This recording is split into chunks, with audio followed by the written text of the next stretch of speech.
ओम नमो भगवते वासुदेवाय नमः। ओम पितृदेवाय नमः।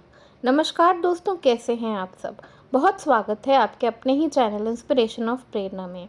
दोस्तों, पितृ पक्ष समाप्त होता है अमावस्या से, जिसे हम पितृ अमावस्या भी कहते हैं, जो कि इस बार 25 सितंबर को पड़ रहा है। इस दिन किए जाने वाला एक बहुत ही सरल उपाय मैं आपको आज इस वीडियो में बताने जा रही हूँ, जिससे कि पिछले 15 दिन आपने कोई भी पूजा की है, कोई उपाय किया है या नहीं किया है, अगर इस उपाय को आप कर लेते हैं तो आपके समस्त जीवन में जो कष्ट हैं, जो भी तकलीफ़ें हैं, वो सारे कट जाएंगे और आपकी ज़िंदगी में सुख शांति समृद्धि आएगी। दोस्तों, पितृ आशीर्वाद हमारी ज़िंदगी में बहुत ज़्यादा आवश्यक होता है, क्योंकि कहते हैं कि जिस घर पर पितृ का आशीर्वाद होता है, उस घर में सुख शांति समृद्धि की तो कमी होती नहीं है, साथ साथ उस घर में संपन्नता होती है, उस घर के लोगों को यश मिलता है और उनके वंश की बेल भी आगे बढ़ती है। तो आइए जानते हैं कौन सा है ये उपाय, जो कि आपको 25 सितंबर यानी कि पितृ अमावस्या वाले दिन करना है। तो दोस्तों, इसके लिए आपको करना क्या है कि अमावस्या के एक दिन पहले, यानी कि जैसे 25 को अमावस्या पड़ रही है, तो 24 की शाम को ही बड़ी ही शुद्धता से कहीं पर थोड़ा सा चावल भिगोकर रख दें। इसके बाद 25 को जब अमावस्या होगी, तो आपको उस दिन सुबह उठकर नहा धोकर, जो भी आपके घर में अमावस्या के दिन होता है, पूजा पाठ या आपके घर में पंडित जी आते हैं, हवन होता है, वो सब आप करिए। उसके बाद आपको क्या करना है कि आपको गेहूं के आटे की 5 रोटी बना लेनी है। इसे भी आप बिल्कुल शुद्धता से बनाएं।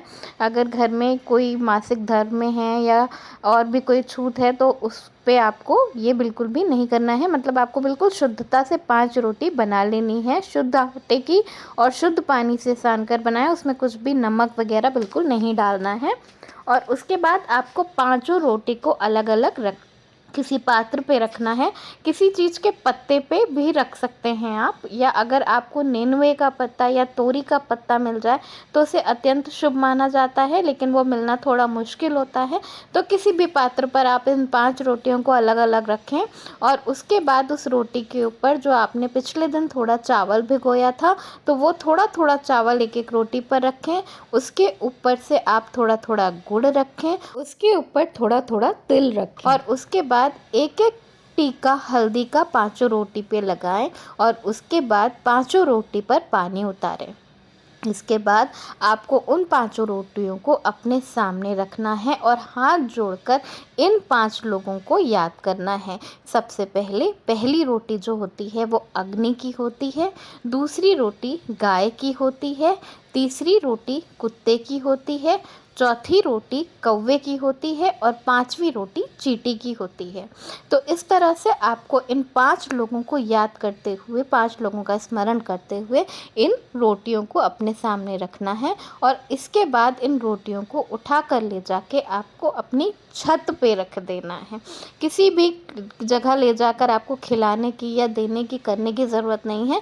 आपको केवल इन रोटियों को ले जाकर अपनी छत पर रख देना है। और अगर आप फ्लैट वगैरह में रहते हैं, आपके घर में छत नहीं है, तो आपके घर के आसपास कोई भी बड़ा पुराना पेड़ हो, जैसे पीपल का पेड़ या बरगद का पेड़, तो उसके नीचे ले जाकर आप इन रोटियों को रख सकते हैं। उसके बाद आपको दोनों हाथ जोड़कर अपने पितरों से प्रार्थना करनी है कि हे पितृदेव, आप अपने लोग को जा रहे हैं, पिछले 15 दिनों में जो भी हमसे भूल हुई हो उसे क्षमा करें और अपना आशीर्वाद हम पर सदैव के लिए बनाए रखें।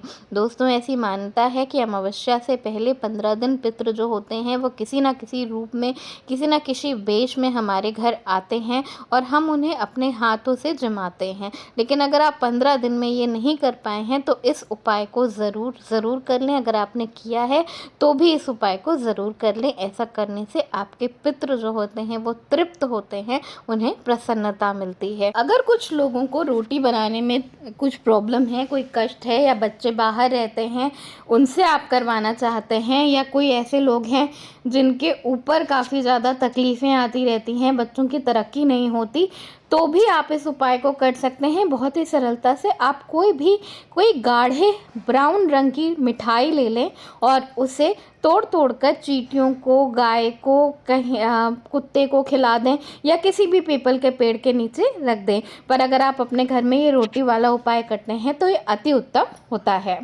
तो ये तो हो गया सुबह का उपाय। इसके साथ साथ अमावस्या के दिन यानी कि 25 सितंबर की शाम को आपको एक दिया भी ज़रूर जलाना है। इसके लिए आपको क्या करना है कि आपको अपने घर की छत पर इस दिए को जलाना है। अगर आपके घर में छत नहीं है तो फिर आपके घर में जो भी दक्षिण की दीवार होगी उसके बाहर दक्षिण की तरफ मुंह करके आप ये काम कर सकते हैं। तो इसके लिए आपको करना क्या है कि आपको एक आटे का दिया बना लेना है। जी हाँ, दिया आपको आटे का ही बनाना है, मिट्टी का या पीतल वगैरह का दिया ना लें। आटे का दिया बनाते वक्त शुद्धता का ध्यान रखें। उसके बाद आटे में बिल्कुल भी नमक, चीनी वगैरह कुछ नहीं डालना है। केवल एक आटे का दिया बना लें और उसमें थोड़ा सा सरसों का तेल डालें और उसमें आपको डालनी है थोड़ी सी काली सरसों। काली सरसों बहुत ही आसानी से मिल जाती है और ज़्यादातर लोगों के घर पे काली सरसों होती भी है। उसके बाद आपको सबसे पहले छोटा सा सरसों का आसन बनाना है और उसके बाद दक्षिण की तरफ मुँह करके आपको इस दिए के मुँह को दक्षिण की तरफ रखना है और दक्षिण के तरफ मुंह करके ही आपको इस दिए को जला देना है अपने घर की छत पर या दक्षिण की दीवार के बाहर। तो बस इतना ही आपको करना है शाम के समय, और सुबह के समय आपको रोटी का उपाय करना है। ऐसा नहीं है कि अगर आपने रोटी का उपाय किया है तो आपको ये करना ज़रूरी है, या आपने अगर सुबह नहीं किया है तो आप शाम को भी नहीं कर सकते। आप दोनों में से कोई भी एक उपाय भी कर सकते हैं और अगर दोनों कर लें तो अति उत्तम माना जाता है। इससे आपके पितृ तृप्त होते हैं और लोक में वापस जाने से पहले आपको आशीर्वाद देकर जाते हैं। उस दिन आप जो भी कार्य करते हैं वो सीधे आपके पितरों को मिलता है। तो उनके नाम से दान करना, दक्षिणा देना अत्यंत शुभ माना जाता है। चींटियों को खाना खिलाना, कुत्तों को खाना खिलाना, गाय को खाना खिलाना बहुत ही शुभ माना जाता है। दोस्तों, एक और बहुत ही ज़रूरी बात मैं आपको बताना चाहूँगी यहाँ पर कि अमावस्या के अगले दिन से यानी कि 26 सितंबर से नवरात्रि प्रारंभ हो रही है। तो नवरात्रि में सबसे पहले आपको क्या करना है कि अमावस्या के दिन शाम को अगर आप कर सकें तो इसी दिन कर लें, नहीं तो 26 सितंबर को आपको अपने घर के दरवाजे को बिल्कुल साफ़ सुथरा स्वच्छ करना है। तो इसके लिए आप चाहें तो वहाँ पोछा लगा सकते हैं या चाहें तो आप उसे धो दें तो अति उत्तम होता है। इसके साथ साथ वहाँ थोड़ा सा गंगा जल का छिड़काव कर दें, दोनों तरफ रंगोली बना दें, तोरण लगा दें, लाइट लगा दें, अपने घर के दरवाजे को एकदम साफ सुथरा शुद्ध कर दें ताकि माता रानी उसी द्वार से आपके घर पर पधारें। तो ये काम 26 सितंबर की सुबह आपको अवश्य कर लेना है।